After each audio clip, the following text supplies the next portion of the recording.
Well, bracing for the worst, Hurricane Matthew forcing millions of people from their homes across Florida, Georgia, and South Carolina. There are now reports of 4 dead. The American Red Cross launching a massive sheltering operation to aid the people looking for shelter. Joining me now by phone, Victoria Riley. She is CEO of the American Red Cross North Florida region. Victoria, Jacksonville, I've heard that as many as 90,000 people have been evacuated. How many of those are you taking care of? Well, here in Jacksonville, we have a number of shelters that are open, and we are housing currently just around 5,000 at our last shelter count. But that number, as the weather is getting worse, individuals are becoming uncomfortable sheltering in place, and they're still moving into shelters as we speak. Now, how long can you shelter them there? Some people may, after all, lose their homes.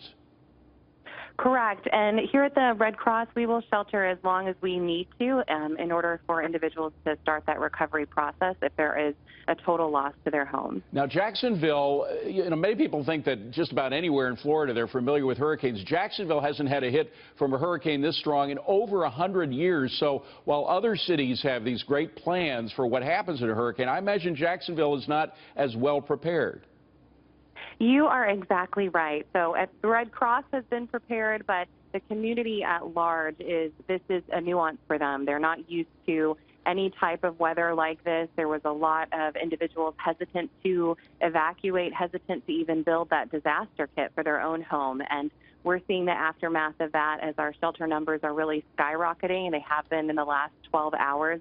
And we believe they will continue to do so. Well, the good thing is this storm has been moving so slowly that people have time to prepare, or a lot of people do anyway. Has that helped? They've seen the television reports of it and changed their minds about waiting out the storm? Yes, absolutely. This morning I was at one of our shelter locations and met a couple who had intended to stay in their own home throughout the storm. And this morning, as the wind started to pick up, as they were seeing debris flying throughout their neighborhood, they thought, we're going to take the time while it's still safe to drive on the roads and get to the nearest Red Cross shelter, where we were happy to receive them. Victoria, I was looking at a tide chart, and high tide in Jacksonville is scheduled for about 1 a.m. That's a terrible time when everything is dark. Lord knows if the power is going to be on or off. If it's off, you're going to have trouble seeing. Are you prepared? That must be something that scares you, because this is a flat area. You have all those rivers in addition to the seashore that could overflow.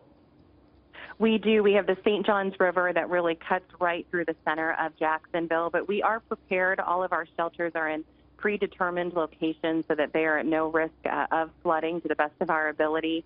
And that high tide at 1 a.m. is something that we are certainly keeping a close eye on and hoping for the best, as always. Well, best of luck. Our thoughts and prayers are with you. Victoria Raleigh, thank you very much. Appreciate it.